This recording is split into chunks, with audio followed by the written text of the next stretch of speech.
नमस्ते संस्कृताय मित्रों, मैं हूं डॉक्टर शिवाकांत तिवारी और एक बार फिर से इस श्री राम इंस्टीट्यूट के यूट्यूब चैनल पे आपका बहुत बहुत स्वागत है। मैं अभिनंदन है। एक बार फिर से मैं आपको यूपी टेट संस्कृत विषय के लिए एक बार फिर से हाजिर है आपके लिए कुछ महत्वपूर्ण सवाल, जिससे एक दो सवाल आपके परीक्षा में जरूर आते हैं। तो आज उस टॉपिक की चर्चा हम लोग करने वाले हैं। आपने सुना होगा, हम लोग पढ़ लेते हैं उपसर्ग, उपसर्ग और अव्यय।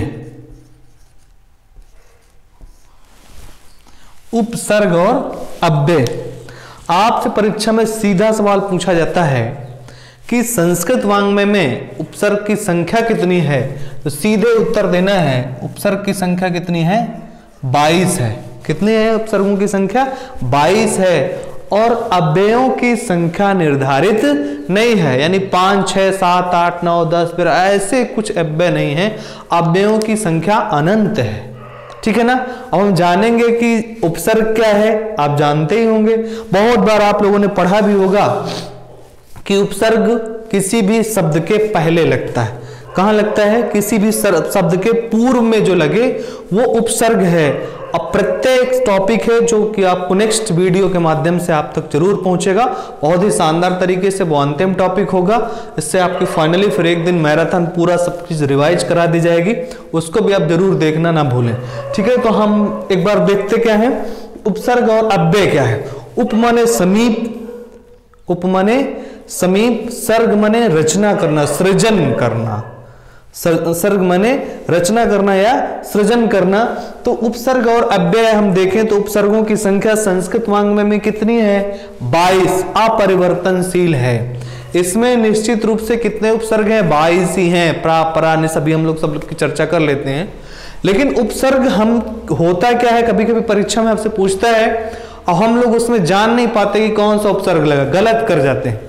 कभी कभी क्या होता है ना कि दूसरी चीज लिख दी जाती है और उससे आपसे उपसर्ग पूछ लिया जाता है। प्रापरा, निस, निर, अपि, इन सब से न पूछ करके दूसरी चीजें पूछ ली जाती हैं। आइए हम लोग देखते हैं उपसर्ग क्या है, कितने हैं। 22 बता दिया, उपसर्गों की संख्या कितनी है? 22।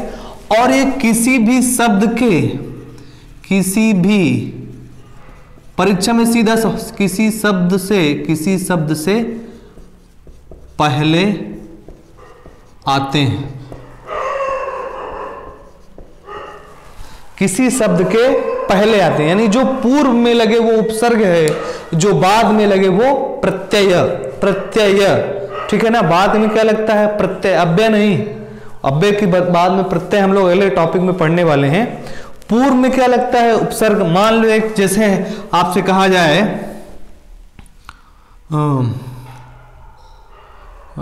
आपने पढ़ा होगा स्वागतम, पढ़े हैं ना, स्वागतम पढ़े हैं ना।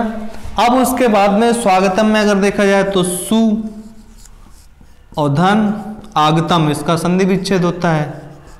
सुधन आगतम जो है क्या होता है? इसका संधि विच्छेद होता है। सुधन आगतम बराबर स्वागतम होता है। तो अब देखिए सु क्या है? आगतम मान लीजिए, आगत क्या है? आना क्या है? आना क्या है? एक क्रिया हो गई। और सु जो शब्द है वो क्या है? उपसर्ग है। क्या है? उपसर्ग। सु क्या है? उपसर्ग है। यानी जो भी किसी भी शब्द के यदि पूर्व में जो आए, आपसे परीक्षा में पूछेगा उपसर्ग कहां लगाए जाते हैं, तो क्या लिखेंगे आप? किसी भी शब्द के पूर्व में। अब आपसे पूछेगा प्रत्यय कहां लगाए जाते हैं, तो किसी भी शब्द के अंत में। समझ गए ना। जैसे मान लीजिए बीच में, जैसे आप ये मार्कर देख रहे हैं, तो ये जो बीच वाला पोर्शन है ये शब्द है, और इसके जो पहले वाला पोर्शन है ये उपसर्ग है, और जो बाद में वाला पोर्शन है अंत में जो है वो क्या है? प्रत्यय है। पूछेगा उपसर्ग कहां लगते हैं, तो शब्द से पहले, और प्रत्यय कहां लगते हैं, तो किसी भी शब्द के अंत में। ठीक हो गया ना। इतना जब जान गए तो हम देखते हैं कि उपसर्ग में हम सब जानते रहते हैं कि उपसर्ग की संख्या 22 भी सुने रहते हैं। कोई कोई गलती से आपको 23 या 21 बताया तो आप नहीं मानिएगा, नहीं करिएगा। संस्कृत में उपसर्ग की संख्या 22 22 22 22 ही होती है। ठीक है ना। अब देखिए गलती हमसे होती कहां पर है, होता क्या हम उपसर्ग पहचानने में गलती कहां कर जाते हैं। जैसे हमको करना क्या है, विशेषता है जब भी उपसर्ग करते समय, उपसर्ग छांटते समय आपसे पूछता है कि निम्नलिखित शब्द में उपसर्ग क्या है और उसका प्रकृति और उसके शब्द बताइए, ऐसे करके ऑप्शन देता है। तो वहां पर हम गलती कर जाते हैं। क्या गलती कर जाते हैं, जब भी हम सही करेंगे तब कैसे सही करेंगे, हमको उसके संधि के विषय में ध्यान रखना है। किसके विषय में ध्यान रखना है, कहीं कोई संधि तो नहीं हुई इन शब्दों के जुड़ते समय। भाई कोई शब्द जुड़ेगा, जैसे आप सुधन आगतम देख रहे थे, है ना, अगर आप इससे आपको नहीं पढ़े रहेंगे तो आप सुधन आगतम नहीं करते, क्या कर देते, स्वाधन आगतम ऐसा कर देते, तो गलत हो जाता ना। करना क्या है, हमको संधि का विशेष ख्याल रखना है। किसी भी उपसर्ग के जुड़ने के साथ साथ यदि किसी संधि का प्रकरण वहां पर है तो वो संधि अपना काम जरूर दिखाएगी, है ना। वर्णों का जब भी मेल होगा, जैसे कोई दो शब्द जुड़ेंगे तो जुड़ाव में क्या होगा, वर्णों का मेल होगा, और वर्णों के मेल को क्या कहते हैं, संधि कहते हैं, तो संधि जरूर होगी। और देखेंगे कि उपसर्ग भी उसका कैसे करेंगे। देखिए मैं एक आपको उदाहरण देखता हूं, पिछले बार आया था परीक्षा में, जैसे आपसे पूछा था प्रागैतिहासिक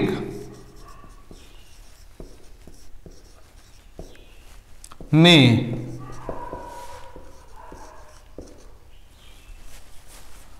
सही उत्तर छांटें, सही उत्तर छांटें। अब देखिएगा विकल्प में था प्राधन गैतिहासिक, बी में रहेगा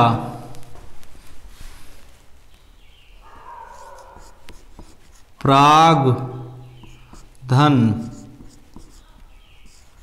ऐतिहासिक, सी में रहेगा प्राक धन ऐतिहासिक, और डी में मान लीजिए कोई विकल्प है या इनमें से कोई नहीं लिखा है, इनमें से कभी कभी आपको गच्चक, इनमें से सभी ले, अगर ऐसा लिख दिया इनमें से सभी तब आप जरूर गलती खा जाते हैं ना।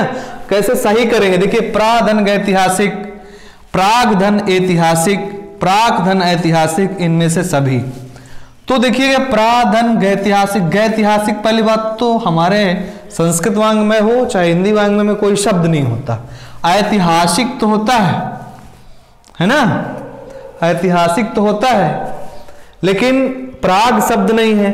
अब ये शुद्ध क्या है, यहां पर देखिए प्राग से ऐतिहासिक जुड़ेगा तो वही शब्द हो जाना चाहिए, लेकिन जो शुद्ध शब्द क्या है, प्राक धन ऐतिहासिक, प्राक धन। अब आपसे इसमें पूछेगा इसमें उपसर्ग क्या है, तो प्राक क्या है, उपसर्ग है। प्राक क्या है, उपसर्ग है, प्राक क्या है, उपसर्ग है। क्यों, क्योंकि प्राक में जो का है व्यंजन संधि से, किस संधि से, व्यंजन संधि से,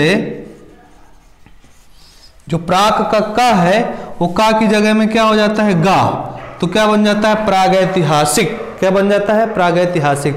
उपसर्ग छांटते समय आपको ख्याल रखना है किसका, संधि का। किसका ख्याल रखना है, संधि का।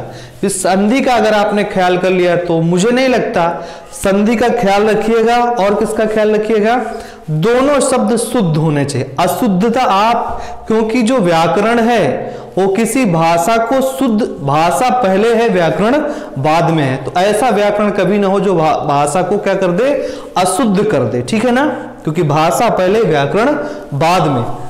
तो इस प्रकार से प्राक धन ऐतिहासिक, जैसे आपसे पूछा था बालका, बालका वपी, क्या पूछा था, बालका वपी में प्रकृति प्रत्यय बताओ, वो उपसर्ग बताना था।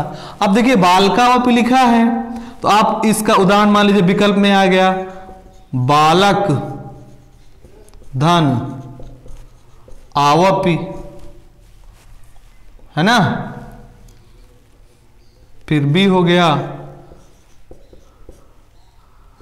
बाल धन कावपी, हो गया सी, हो गया बालकौ धन, अपि हो गया और डी हो गया सभी। आप लोग करते क्या हैं, ज्यादातर जब आपको सवाल नहीं आ रहा होता तो सही पे उदाहरण लगा देते हैं। सही होता है कभी कभी कि हाँ सही हो जाता है, लेकिन देख लीजिए इनमें से क्या है। आपको देखना, बालक धन आवपी ये गलत है, बाला धन कावपी गलत है। अब इसका शुद्ध क्या है, सही क्या, बालकौ धन अपि। अब देखिए अव का आ के साथ मिलन होता है, अव का आ के साथ कोई भी स्वर आता है, भिन्न स्वर आता है, अव को छोड़ करके कोई भी स्वर आता है, अव का आव हो जाता है। कौन सी संधि से, एचो यवा यावा से। किससे, एचो एचो यवा यावा। कौन सी संधि है, अयादि संधि। कौन सी संधि है, अयादि संधि से अव का आ हो जाता है। तो बालकौ था तो बालकौ की जगह में क्या हो जाए, बालका, बालकाव, क्या हो जाएगा, बालकाव। अवकाव देखिए इसको छांट के आप कर लेंगे, जैसे बालक लिख दीजिए, बालक धन अव, अव निकाल लिया और इधर क्या है, आ पी। अव का क्या हो जाता है, आपने पढ़ा है, क्या हो जाता है, आव। क्या हो जाता है, आओ। अब देखिए इसको जोड़ देंगे तो क्या बन जाएगा, बालका, बालका।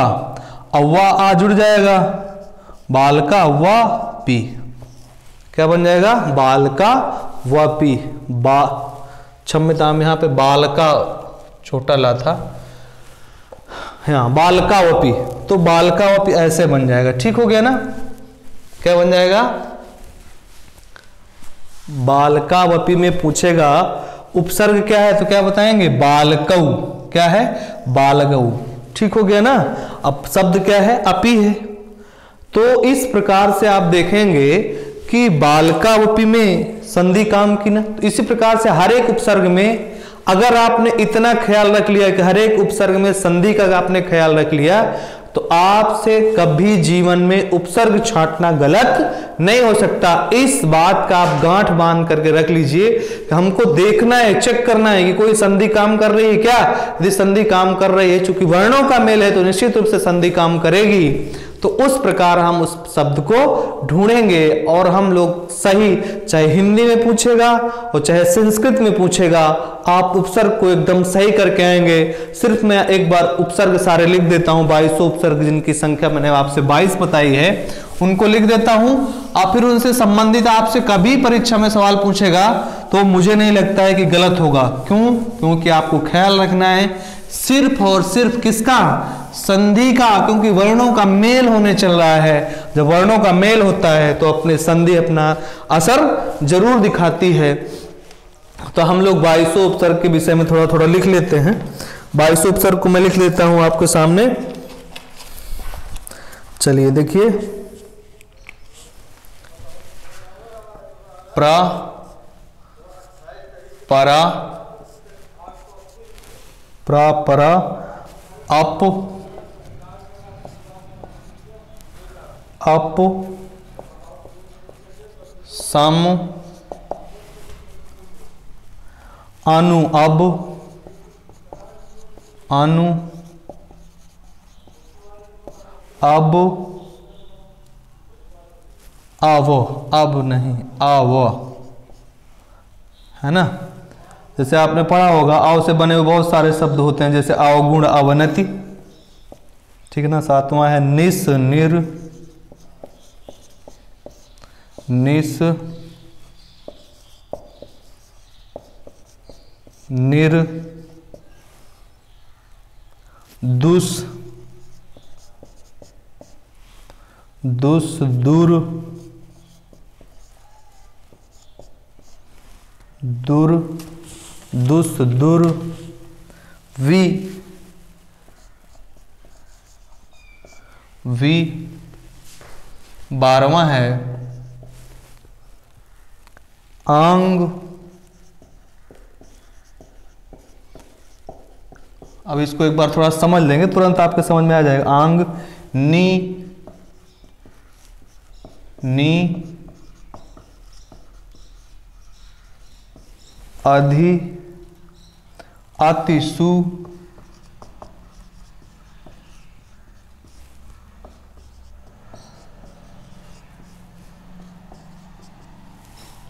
अतिसु उत अभिप्रति उत अभि प्रति उत अभिप्रति परि उप अपि परि उप 22वां है अपि। ये आपके सामने है प्रा परा अप सम, है ना। प्रा परा अप सम अनु अव निस निर दुस दुर वी आंग। अवांग के आगे लिखा आ, चूंकि आंग में हलंत रहता है तो अंगा की संज्ञा होकर सिर्फ क्या बच जाता है, कहीं कहीं आ।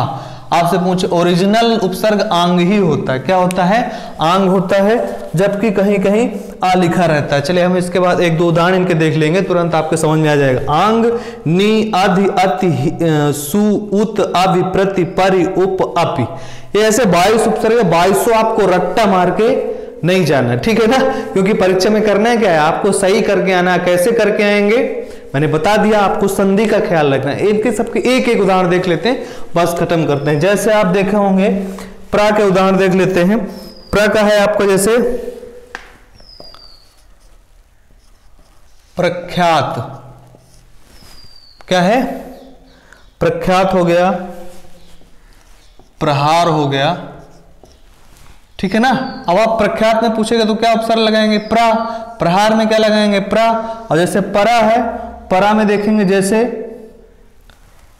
पराजय,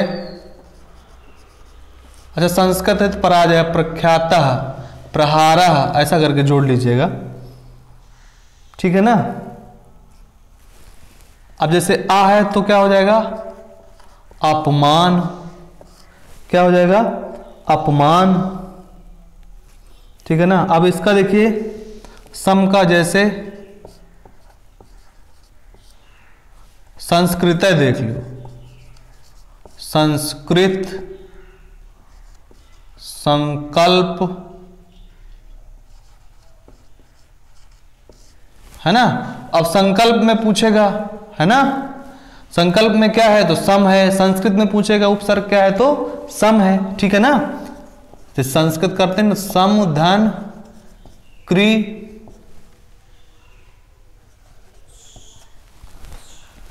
सम धन क्री, सम उपसर्ग है, क्री धातु है, ता प्रत्यय है। कौन सा प्रत्यय है, ता प्रत्यय। सुट का आगम होता है, किसका आगम होता है, सुट का आगम। संस्कृत में अगर देखा जाए, संस्कृत का अगर देखें, संस्कृत में पूछे तो सम उपसर्ग है, क्री धातु है, ता प्रत्यय है और सुट का आगम होता है, तब जाके संस्कृत बनता है, ठीक है ना। अब जैसे आपका है अनुचर, अनुचर हो गया, ठीक है ना। अब जैसे आपका हो गया आओ में से अवतारः, अवतार हो गया। अब जैसे निस है, निस है ना, जैसे हो गया, देखिए ये बहुत पूछता है और यहीं आप गच्चा खा जाते हो। निश्चय, क्या पूछेगा, निश्चय। अब आपसे पूछ लेगा निश्चय में कौन सा उपसर्ग है, तो ये वाला सही होगा, यानी ये वाला। अब आपसे विकल्प में अगर ये रख दिया निस तो ये गलत है। अब देख लो कि इसमें सा है तो सकार को सकार हो गया, है ना। स्तो स्टुना स्चु संधि इसमें काम कर रही है, तो संधि कार्य निस से निश्चय में अगर पूछेगा कौन सा उपसर्ग है तो क्या बताएंगे, निस, सरौता वाला सा, ठीक है ना। निश्चय हो गया, फिर हो गया आपका जैसे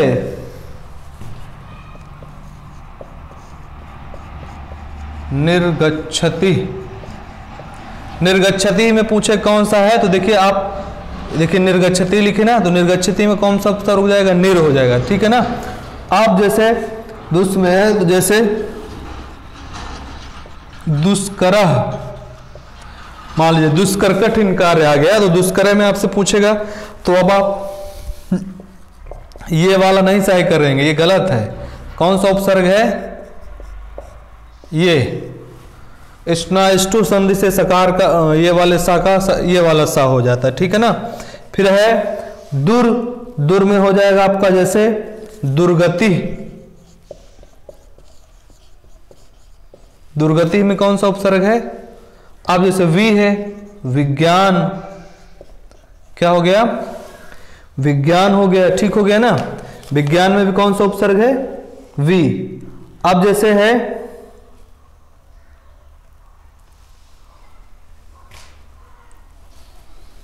आंग में जैसे आगमन,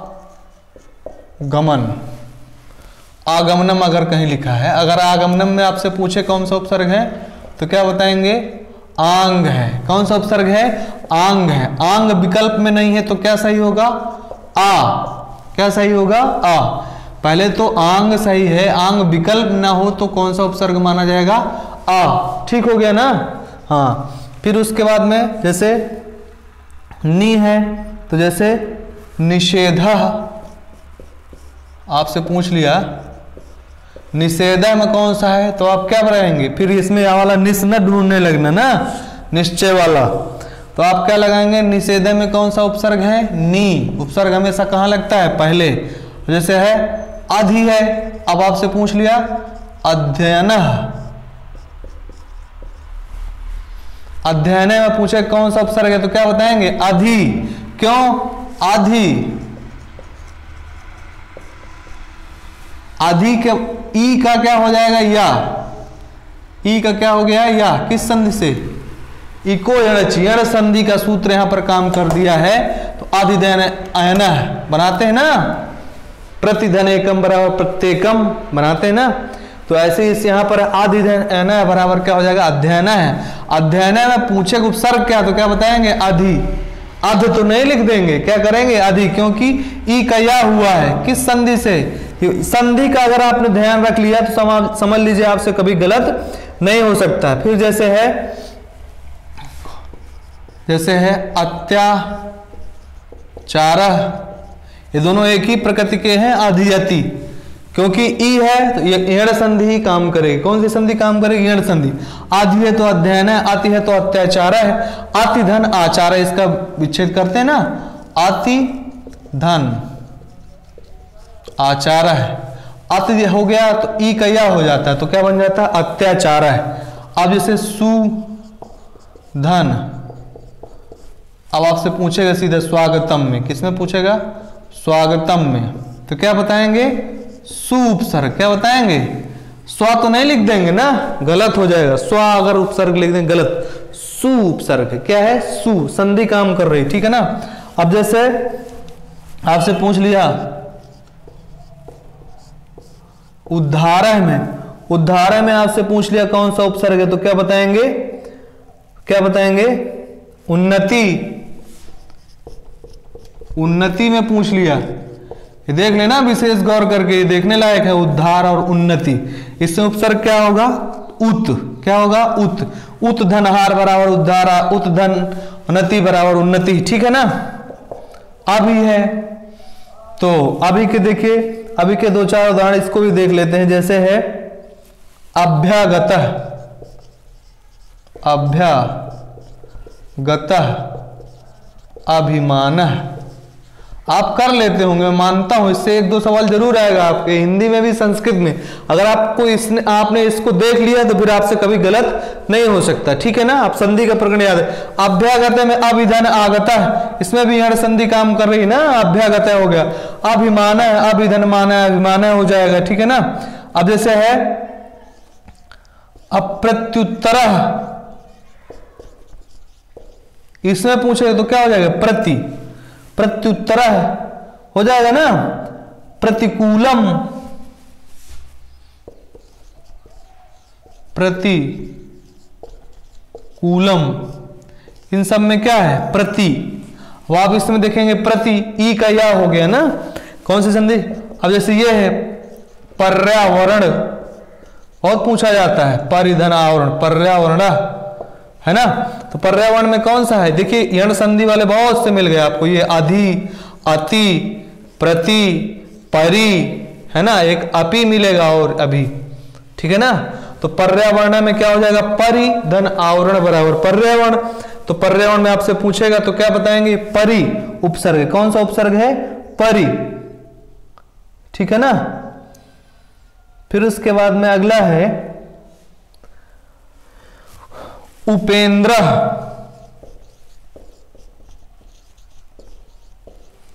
क्या लिखा है, उपेंद्र।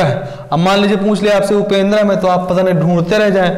उप, अब इसका संधि काम की देखिए, उपधन इंद्र, उपधन इंद्र बराबर क्या होता है, उपेंद्र। गुण संधि काम कर रही, कौन सी संधि काम कर रही है, गुण संधि। संधि ध्यान रखें तो आपसे उपसर्ग कभी जीवन में गलती होने वाला नहीं है। जो भी ऐसे प्लस करके दिया रहेगा ना, मान लो ऐसे दिया है, आपकी परीक्षा में आएगा, जैसे पूछेगा उपेंद्र में, क्या पूछेगा, उपेंद्र में पूछ लिया, अब विकल्प में दिया उप धन इंद्र देगा ना, तो आप करके देख लेना कि आ और ई मिल करके ए हो जा रहे हैं, तो उपेंद्र का सही विच्छेद यही होगा, सही उपसर्ग क्या होगा, उप।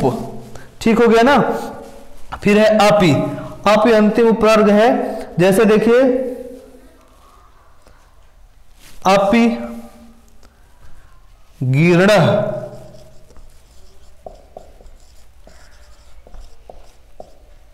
अपगीर्ण, अपगीर्ण में पूछेगा तो कौन सा उपसर्ग हो जाएगा, अपि। ऐसे 22 उपसर्गों के विषय में आपको सिर्फ किसका ख्याल रखना है, संधि का। किसका ख्याल रखना है, संधि का। संधि का आपने ख्याल रख लिया तो निश्चित रूप से आपसे कभी भी उपसर्ग गलत नहीं होगा। ऐसे 22 उपसर्ग आप चाहें तो स्क्रीनशॉट ले लीजिए, और बस इतनी ही चर्चा करनी थी उपसर्ग में, इससे ज्यादा कुछ नहीं है। इसके पश्चात में हम लोग ये इसका स्क्रीनशॉट ले लीजिए आप लोग, तो मैं अव्यय की चर्चा कर देता हूं, ठीक है ना। तो देखिए अब हम लोग अभी तक उपसर्ग के बाद अब अव्यय देख लेते हैं। अब देखिएगा अव्यय में है क्या, ना व्ययम इति अव्ययम। क्या लिखी परिभाषा पाणिनि ने, ना व्ययम इति अव्ययम। व्यय माने खर्च होना, व्यय माने खर्च होना, चुक जाना, यही है ना, चुक गए पैसा, ये बोलते हैं खर्च होना, चुक होना, व्यय हो जाना, या नष्ट हो जाना, क्षरण हो जाना, बहुत सारी चीजें हो जाती हैं। कहते हैं ना व्ययम इति अव्ययम, ऐसे शब्द जो खर्च नहीं होते, आ माने नहीं, आ माने नहीं, आ माने नहीं, जो व्यय नहीं होते, जो खर्च नहीं होते, जो घटते बढ़ते नहीं, अर्थात ऐसे शब्द जो, ऐसे शब्द, ऐसी परिभाषा लिख सकते हैं, ऐसे शब्द जो तीनों पुरुषों, पुरुष जानते हैं कितने पुरुष होते हैं, तीनों पुरुषों वचनों, तीन वचन भी होते हैं, तीनों पुरुषों वचनों, सातों विभक्तियों,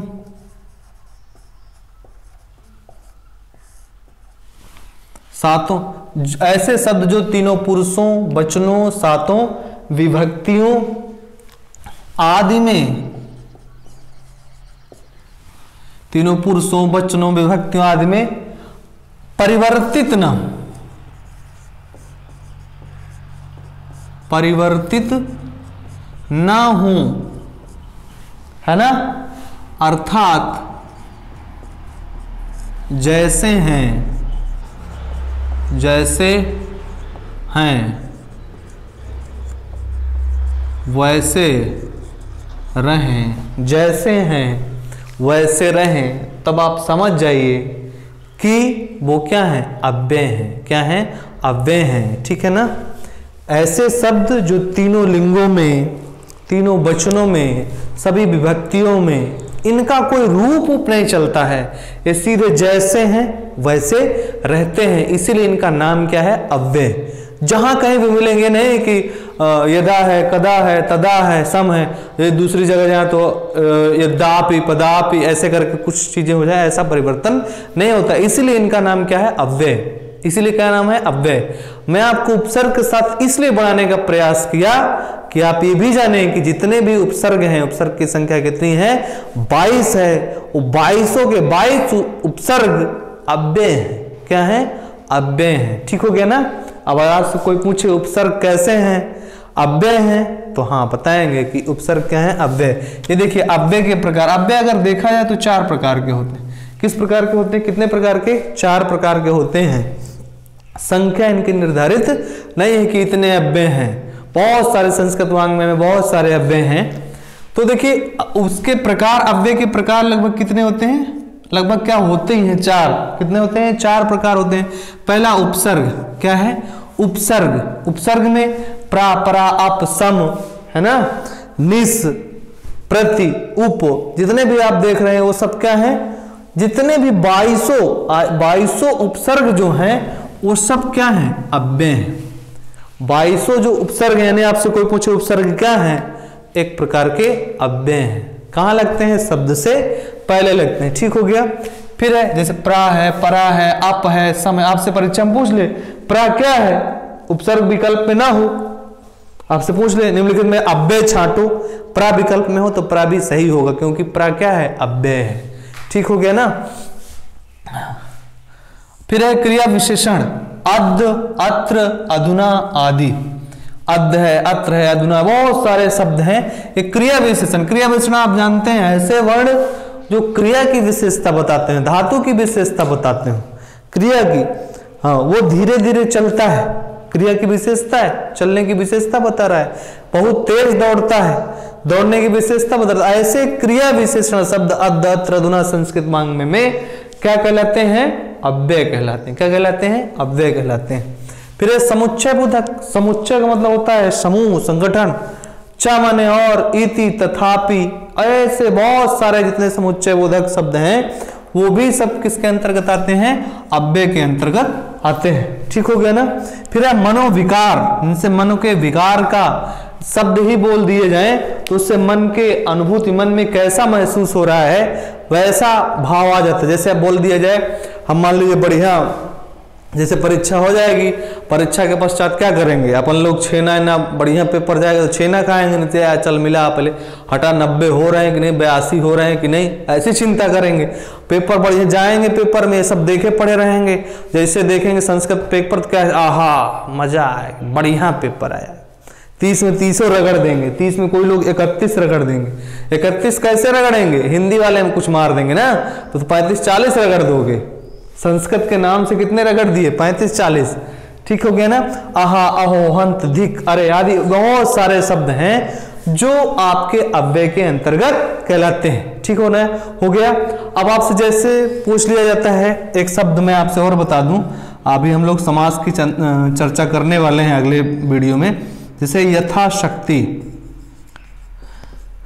है ना, यथाशक्ति एक शब्द है, यथाशक्ति, शक्ति के अनुसार। अब देखिए जो जितने भी अव्ययी भाव समास के उदाहरण होंगे, किसके? जितने भी अव्ययी भाव समास के उदाहरण होंगे वो भी सब के सब अव्यय हैं। क्यों? क्योंकि उसका नाम ही उस समास का क्या है? अव्ययी भाव। जिसके अंतर्गत अव्यय का भाव आ जाए, जिन शब्दों में अव्यय का भाव आ जाए, ऐसे सब अव्ययी भाव समास होते हैं। तो अव्ययी भाव समास के जितने भी उदाहरण होंगे, चाहे यथाशक्ति हो, है ना, चाहे यथासंभव हो, प्रतिदिन हो, है ना, चाहे बहुत सारे उदाहरण हैं अव्ययी भाव समास के। जितने भी उदाहरण हैं सबके सब अव्ययी भाव समास के सारे उदाहरण क्या हैं? अव्यय हैं। क्या हैं? अव्यय हैं। अब कुछ प्रमुख अव्यय के विषय में लिख लेते हैं और उनका अर्थ लिख लेते हैं, क्योंकि आपकी परीक्षा में पूछ लेता है निम्नलिखित में से अव्यय छांटो, प्रमुख अव्यय कौन कौन से हैं, उनको हम एक बार सारणी के हिसाब से लिख लेते हैं। बस अव्यय का टॉपिक बस इतना ही पूछा जाता है। यह तो पूछेगा अव्यय क्या है, तो जो तीनों लिंगों, पुरुषों, वचनों, लिंग भी लिख देना चाहिए हमको, जैसे तीनों पुरुषों, वचनों, लिंगों। लिंग भी कितने होते हैं? 3। तीनों पुरुषों में, वचनों में, लिंगों में, सातों विभक्तियों में जो अपरिवर्तनशील रहे, एक सा रहे, वो क्या है? अव्यय है। ठीक हो गया ना। तो यहाँ पर कुछ प्रमुख अव्ययों की मैं चर्चा कर देता हूँ, लिख देता हूँ। कि जो आपकी परीक्षा में आ सकते हैं वही आना भी चाहिए। और एक दिन मैं आपसे विभिन्न रिश्तेदारों के नाम, चूंकि संबंधियों के नाम भी आपके परीक्षा में आने वाले हैं, और कुछ पशु पक्षियों के नाम आपके परीक्षा में आने वाले हैं, उनकी भी चर्चा एक छोटे वीडियो टॉपिक के माध्यम से आपके साथ कर दूंगा। लगभग उन्हीं में से आपकी परीक्षा में आएगा। चलिए देख लेते हैं कुछ प्रमुख अव्यय हैं।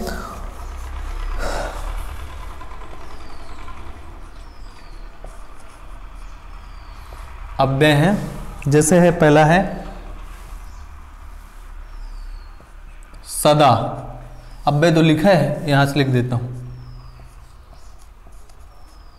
सदा, सदा माने क्या होता है? हमेशा। आपसे पूछे सदा शब्द कैसा है, तो अव्यय है। सदा, सर्वत्र। सर्वत्र माने क्या होता है? सभी जगह, सभी जगह। तीसरा है आपका प्रतिदिनम। प्रतिदिनम, आपको याद आ गया होगा, प्रतिदिनम किसका उदाहरण है? अव्ययी भाव समास का, यानी प्रत्येक दिन। प्रतिदिनम माने क्या हो जाएगा? प्रत्येक दिन। चौथा है आपका जैसे यदा तदा। यदा तदा, यदा तदा का मतलब क्या होता है? जब तब, जब तब। पांचवा है अत्र। अत्र माने यहां, संस्कृत में पूछ लिया अत्र माने क्या होता, तो यहां। अगला है तत्र। तत्र माने वहां। अगला है स्वः। तो स्वः माने क्या होता है? स्वः माने आने वाला, कल। आठवां है स्वः के साथ में कुत्र।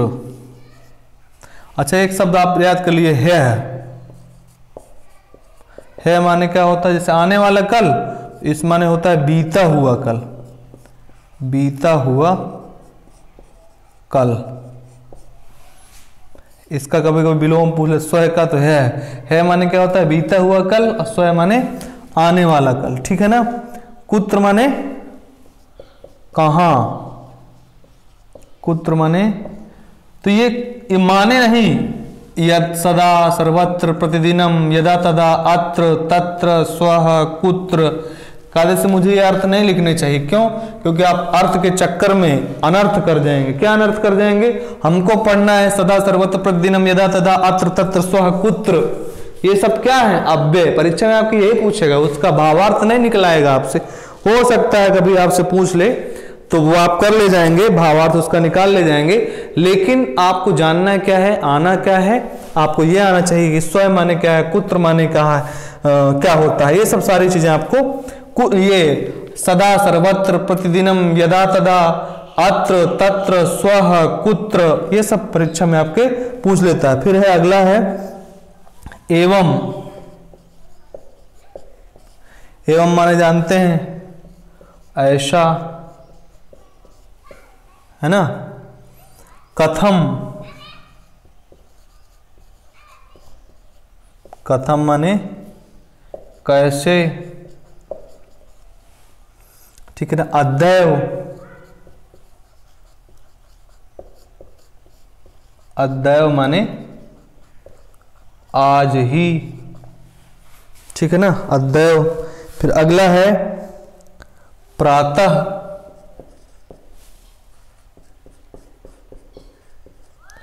प्रातः माने क्या होता है? सुबह,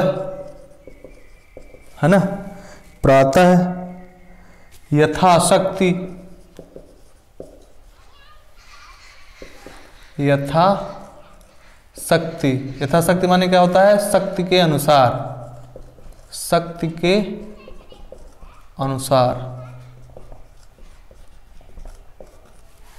और अगला है अधः। अधः माने नीचे, अधः नीचे, एकदा, एकदा माने एक बार, एकदा माने एक बार, स्वयमेव, स्वयमेव, स्वयमेव माने क्या होता है? स्वयं ही,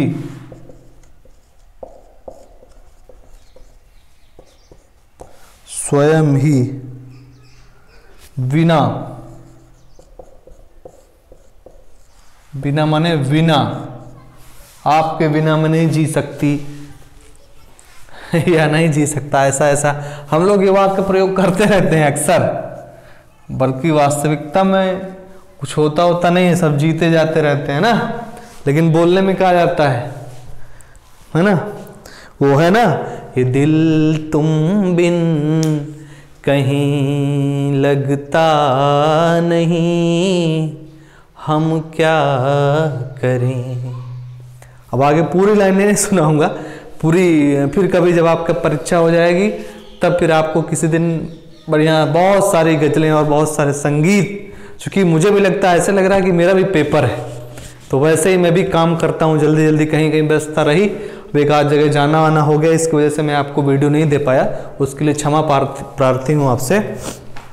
बिना, तभी आप उनके बिना रहिए, क्योंकि आपको 28 नवंबर को उनके बिना ही पेपर देने जाना है। कि जाएंगे साथ में? नहीं न जाएंगे ना, चलिए ठीक है। अगला है सायं, सायं, सायं माने जानते ना, शाम या सायंकाल का समय, ये हो गया। नमः, नमः माने नमस्कार, नमस्कार या प्रणाम। अगला है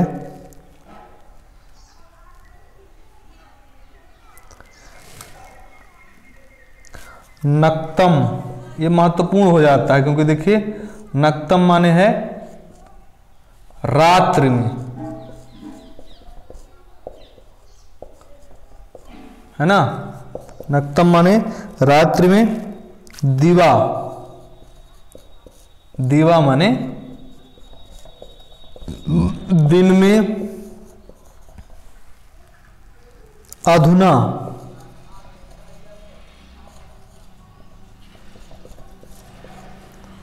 जैसे कहते हैं ना अधुना माने अधुनातन माने, अधुना माने इस समय, इसी से बना आधुनिक काल, इस समय, इस समय। 23वां है आचिरम, आचिरम माने शीघ्र या जल्दी, ठीक हो गया।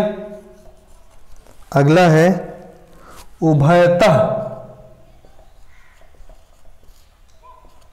उभयतः माने दोनों ओर। अब आप कहेंगे 24 लिखे हैं जो महत्वपूर्ण है, उनको मैंने लिख दिया, आपकी परीक्षा में इन्हीं में से कोई पूछा जा सकता है, ठीक है ना, कि निम्नलिखित में से कौन सा अव्यय है या अव्यय की पहचान करो, ठीक है ना। अब आप देखिएगा तो आप पहचान कैसे करेंगे, पहले तो यही सोच लेंगे कि जिसका ऐसे शब्द, अगर हमको 4 विकल्प दिखेगा, 4 विकल्प में देख लें, ऐसे कोई शब्द हैं क्या जिनका रूप चलता है, वचन चलता है, कारक में कहीं प्रकरण, मतलब उसका विभक्तियों में रूप चलता है क्या, प्रथम पुरुष, उत्तम पुरुष, मध्यम पुरुष होता है क्या, ऐसा करके होता है क्या, ये परिवर्तनशील है क्या, जो परिवर्तनशील है वो अव्यय नहीं है, वो व्यय है, क्या है, व्यय है, और जो अपरिवर्तनशील जो शब्द हैं वो क्या है, अव्यय है, ठीक हो गया ना।